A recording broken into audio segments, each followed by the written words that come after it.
aan die akademie ook vir die geleentheid. Ek moet maar dadelijk wegval, want soos die voorste terecht sê, ons is nou al trouwens 10 minute. En ek gaan my probeer hou aan die tyd streng, want ek volg die voorbeeld van allemaal wat ons nou vandag hier voorgegaan het. En ek val al minder weg met die tekst. Ek gaan my tamelijk tekstgebonde hou, ook so dat ek my in die tyd kan hou. En die titel, soos die daar ook het, in die program, radikalisering van die politiek, 'n gevaar vir die demokrasie. Die afgelope 2 dekades word gekenmerk deur die terugkeer van die radikale politiek. Dit blyk onder meer duidelik in die opkomst van radikaal islamitische terreurbelewings, waar ek hier verder wil ingaan. Ek wil eerder aandag gee aan die hedendaagse neiging om alle menslike probleme toe te skryf aan of te reduseer tot racisme en diskriminasie. Dit het gaandeweg ontwikkel in die nuwe ideologie van ons tyd, die ideologie van anti-racisme, wat wêreldwyd aangehaal word deur links-progressiewe of links-radikale groepierings. Soos enige ander ideologie, maak ook hierdie ideologie onskuldig aan 'n reduksionisme. Dit reduseer alle menslike verskille, sosiale, kulturele en politieke verskille, tot racisme en diskriminasie. Dit kom neer op 'n miskenning van die pluraliteit en veelstemmigheid van die mensdom. En as sodanig hou dit 'n groot gevaar in vir die demokrasie. Politiek en die begrip demokrasie word verskraal tot 'n postkoloniale stryd teen rasisme en diskriminasie, oftewel uitsluiting van die ander.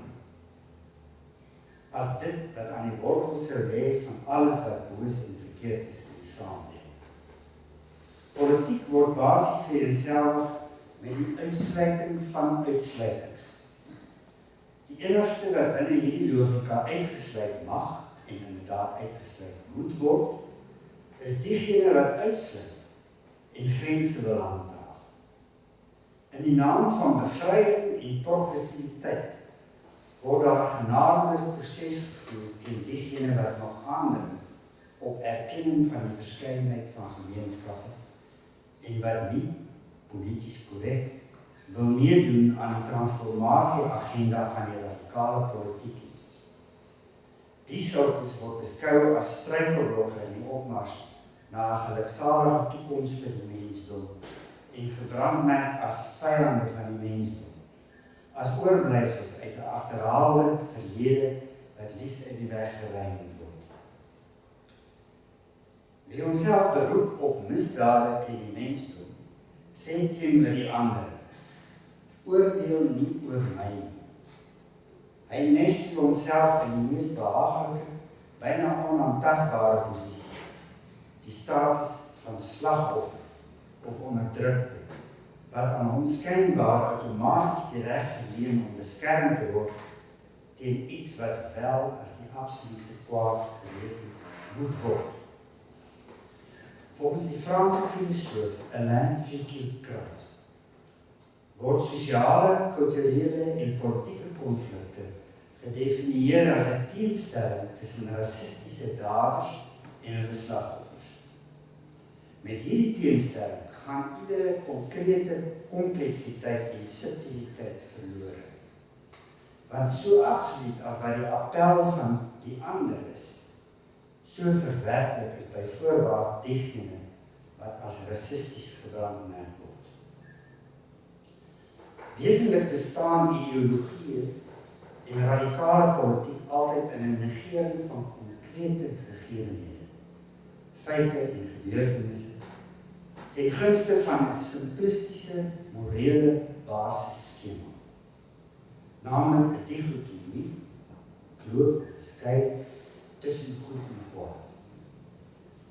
Toleransie versus stigmatisering, racisme versus antiracisme, samehorigheid versus segregasie, openheid versus etnosentrisme, onderdrukkers teenoor onderdruktes.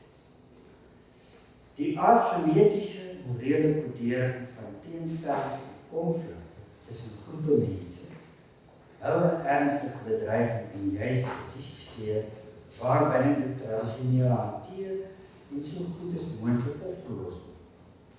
Die politieke sfeer, waarin daar politieke vriende en vyande moontlik is, oorloop, maar ook die sluiting van kompromie en vredesverdrae. Radikale politiek wil 'n einde maak aan politiek as die kuns van die moontlike, wat rekening hou met objektiewe grense soos histories gegroeide verhoudinge, asook nasionale en plaaslike eienaardighede. Sodoende wil politiek die kompromislose voltrekking van 'n taak, 'n noodsaak, 'n universele bestemming. Demokrasie. Wat is dit? Demokrasie, dit is 'n regime waarin pluralisme fundamenteel is. Soos ons nou op hoor op by professor Strauss. Dit is 'n regime waarin pluralisme fundamenteel is, waarin alles aan debat onderhewig is. Wat van tevore beslis is op grond van dwang en dogmas, is in 'n demokrasie onderwerp van diskussie. Dit beteken dus ook dat niemand weet watter argument uiteindelik sal wen, maar wel dat geen enkele opinie by voorbaat die juiste een is. Dit beteken dat demokrate op voorhand beskeie moet wees. Hulle weet dat hulle nie alles weet nie, dat ander ook gelyk kan hê. Tans word hierdie opvatting van demokrasie egter deur steeds minder mense gedeel. Met name in linksradikale geleedere het 'n nuwe begrip ontstaan. Demokrasie is vir hulle 'n proses wat lei na 'n vooraf gegeewe uitkoms. Spesifiek in Suid-Afrika beteken demokrasie vir hulle sake soos gratis owerheidsdienste en tersiêre onderwys, regstellende aksie, swart ekonomiese bemagtiging, herverdeling van grond, postkoloniale onderwys en wetenskapsbeoefening. Kortom, alles wat inpas in hulle radikale transformasie agenda, oftewel hulle program vir 'n nasionale demokratiese revolusie. Feitlik is dit dus 'n demokrasie wat al op voorhand saamval met sy uitkoms. 'n Demokrasie sonder diskussie, sonder pluralisme, sonder die moontlikheid dat jy ongelyk het. En wie aan die vooraf gegeewe uitkoms twyfel, of wie 'n heel ander toekoms voor oë het, die is geen demokraat en mag nie meer meedoen. Soos by ander revolusionêre ideologieë van die moderne tydvak, word ook hier die tradisionele Christelike idee, Bybelse idee, van die erfsonde verlaat ten gunste van die gedagte van 'n oorspronklike misdaad. Die idee van die kwaad as 'n ewigdurende menslike moontlikheid. In die filosofie word daar dikwels na verwys as die metafisiese kwaad. Die idee van die kwaad as 'n ewigdurende menslike moontlikheid word gereduseer tot 'n in beginsel oplosbare probleem. Dit word dan die rol van die politiek om die misdadiger, synde die onderdrukker, skuldig te verklaar en te straf. Die slagoffer is daarteen outomaties onskuldig. Sien daar die swart-wit skema van die radikaliste. Inderdaad, 'n gevaarlike skema, want dit maak van die politiek iets messiaans. Die politiek word die antwoord op alle probleme van die kwaad in die wêreld. Politiek is nie langer 'n manier om alles wat met gesamentlike sake te maak het, ook gesamentlik te bespreek, maar die voltrekking van 'n program wat veronderstel is om die nasie of selfs die mensdom as geheel tot sy bestemming te bring. Die politiek is dan ook nie 'n relatief selfstandige en begrensde domein, maar 'n allesomvattende botsing van teenstrydige kragte en wilsuiting, of soos Finkelkraut dit stel, 'n manicheïstiese botsing tussen die broederlike en mensheid en die vyande van die mensheid. In die proses word vergeet dat die ergste geweld nie voorkom uit die teenstellings en vyandskap tussen mense nie, maar uit die vaste oortuiging dat jy hulle vergoed daarvan sal verlos in 'n staat van universele broederskap. Volgens Finkelkraut, en hier sluit hy aan by die Duitse politieke denker Karl Schmitt, kom dit neer op 'n vergaande vermoralisering van die politiek, wat op sy beurt kan lei tot die einde van die politiek. Immers, die politieke onderskeid vriend-vyand word vervang deur die onderskeid tussen die volstrek goeie teenoor die demoniese vyand van die mensdom. Vanaf daardie moment val daar niks meer te onderhandel. Die onverzoenlike dikteer hier sy wet. Die figuur van die vyand word vervang deur en gedegradeer tot die figuur van die onmens, 'n monster wat eens en vir altyd uitgedelg moet word. Die ideologie van antirasisme is 'n geruime tyd reeds besig om veld te wen in die westerse liberale demokrasie. Gekonfronteer met die globale verskynsel van massa-emigrasie, opgesaam met skuldgevoelens vanweë hulle koloniale verlede, en sterk onder die indruk van die verskriklike gevolge van nazisme en fascisme, en hier by ons miskien ook, ons apartheidsverlede, het die westerse lande skynbare sagte teiken of selfs 'n vrugbare teelaarde geword vir die ideologie van antirasisme. Verskeie faktore het daartoe bygedra. Ek bespreek kortliks enkele van die faktore, maar vanweë die tydsbeperking noem ek dit slegs. Daar is eerstens die neiging om respek te verwar met medelyde, wat aanleiding gee tot dubbele standaarde en tweede klas burgerskap, wat onverzoenbaar is met die idee van die demokrasie. Kan jy miskien net verwys na Dewey, wat in sy boek was al in 1927, The Public and Its Problems, duidelik aangetoon het dat democratie eintlik staan vir, nog altyd gestaan het, vir verset teen enige vorm van dubbele standaarde, omdat dit 'n resept is vir tweede klas burgerskap. Vandag aanvaar ons dubbele standaarde in die naam van die humanitaire besorgdheid. Daarmee versaak ons dit wat vroeër gereken is as die waarmerk van 'n demokrasie, naamlik die inspanning om die algemene pyl van mense se bevoegdhede en vermoëns te verhoog. Tweede ding, of 'n rede miskien vir waarom die ideologie, die nuwe ideologie van antirasisme so 'n soort aantrekkingskrag amper het ook in westerse liberale demokrasie, is 'n verwronge sin vir gelykheid. Die erkenning van gelyke regte vir almal is 'n noodsaaklike maar nietemin onvoldoende voorwaarde vir demokratiese burgerskap. Gelyke regte is in sigself nog geen waarborg vir selfrespek, behalwe as dit gepaard gaan met gelyke toegang tot die middele wat mens nodig het om jou bevoegdhede en vermoëns te verbreek. Dit is waarom dit verkeerd is om die demokrasie te verdedig op grond van die sentimentele aanname dat alle mense dieselfde is. Derdens is daar skynbaar 'n eensydige klemwoord, verdraagsaamheid of toleransie. Demokrasie vereis ook 'n lewenskragtige etiek as die van grote verdraagsaamheid. Verdraagsaamheid is 'n goeie ding, maar dit is slegs die beginpunt van 'n demokrasie, nie die eindbestemming.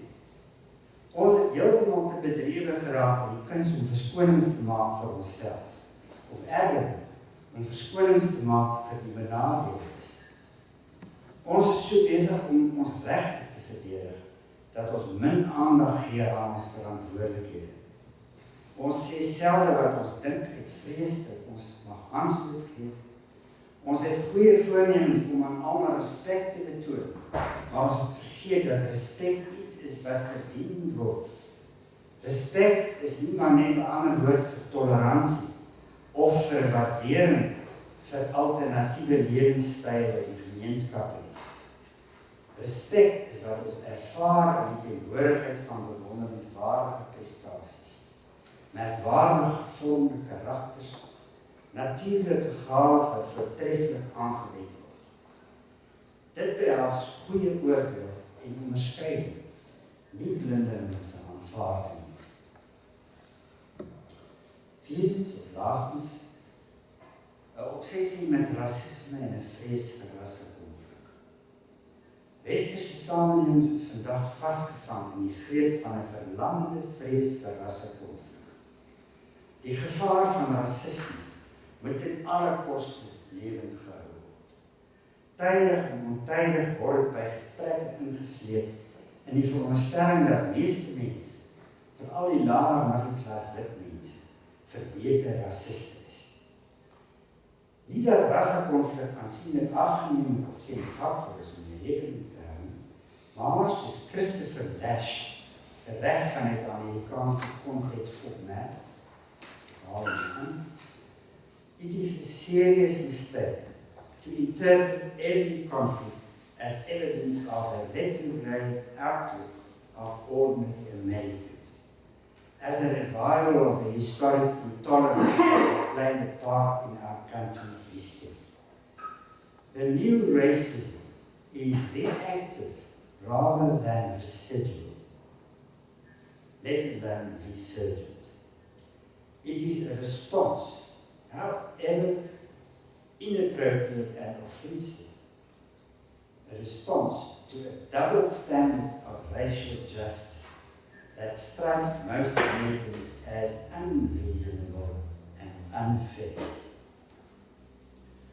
Op sommige kan dan gestel word dat die westerse demokrasie 'n neiging openbaar tot misplaaste medelee, 'n verdronge sin vir gelykheid, 'n eensydige klem op verdraagsaamheid en 'n obsessie met rasisme.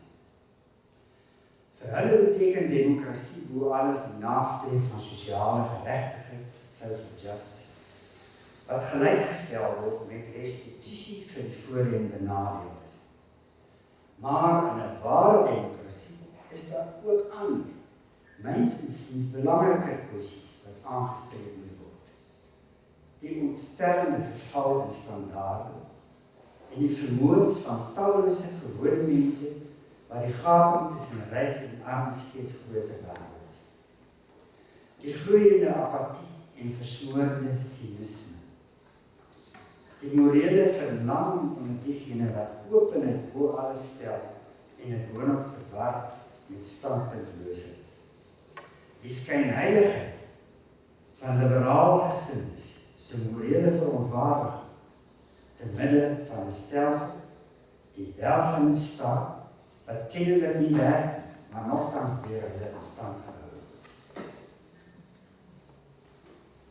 So, paar opmerkings.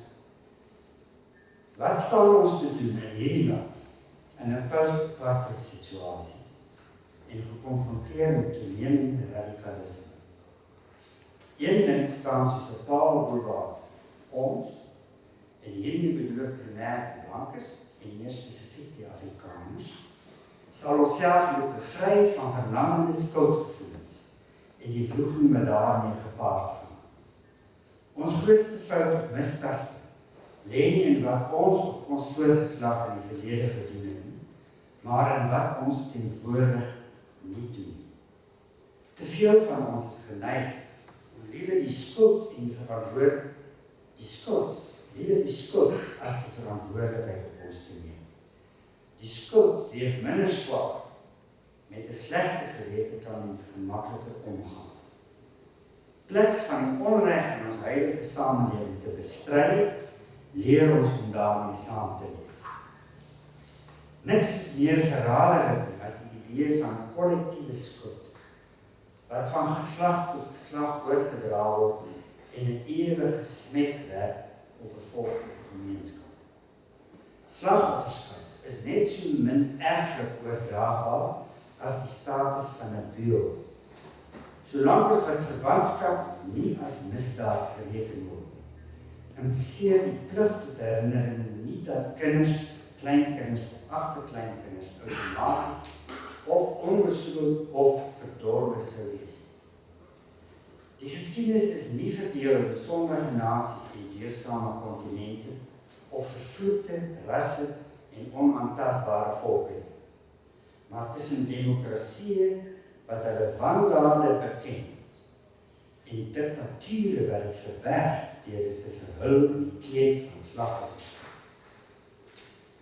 Dit is 'n misvatting om te dink dat selfveragting en boetvaardigheid soos 'n towerstaf die pad na versoening met die ander sal open en ons die weg na die goeie en na dialoog sal aanwys. In selfveragting en droeging is daar nie werklik plek vir die ander. Dit getuig eerder van narcisme, van selfkoester. Laat ons dan liewer weer vriendskap met onsself sluit, sodat ons dit ook met ander kan doen. 'n Volk kan homself nie verewig met sy dwalinge en misdade identifiseer, of bly dweep met sy slagoffers en martelare nie. Hy moet in die eerste instansie sy helde en die edelste momente in sy geskiedenis in ere hou, en sodoende homself in die geleentheid stel om opnuut weer op te staan en sy trots en selfrespek te herwin.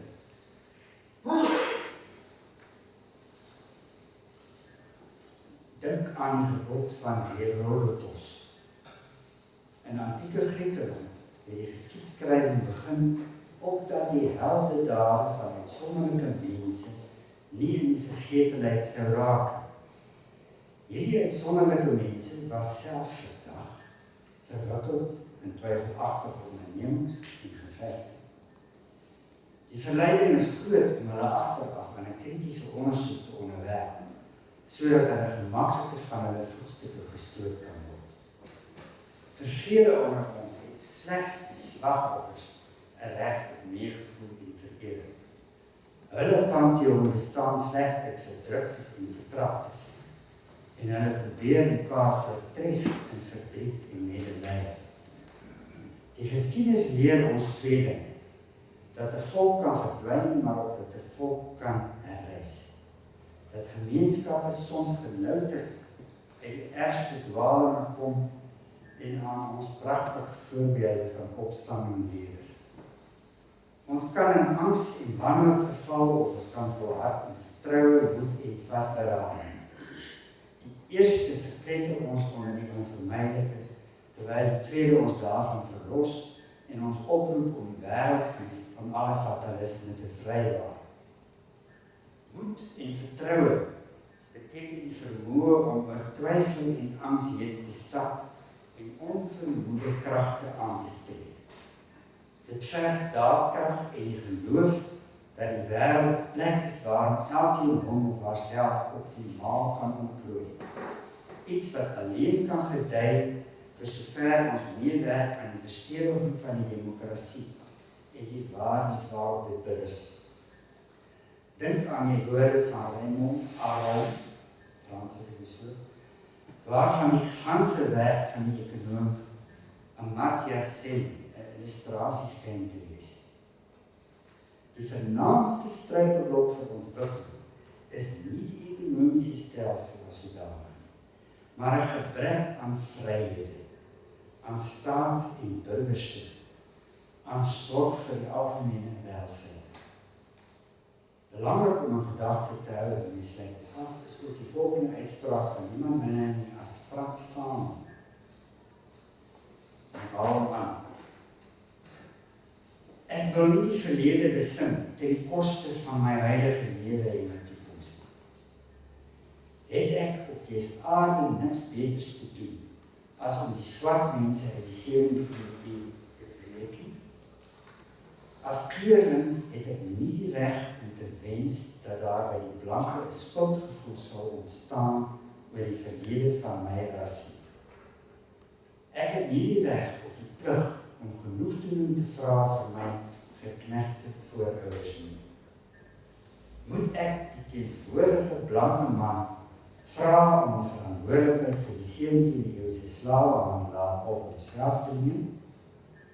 Ek is geen slaaf van die slavernij wat my voorvaders ontmenslik het.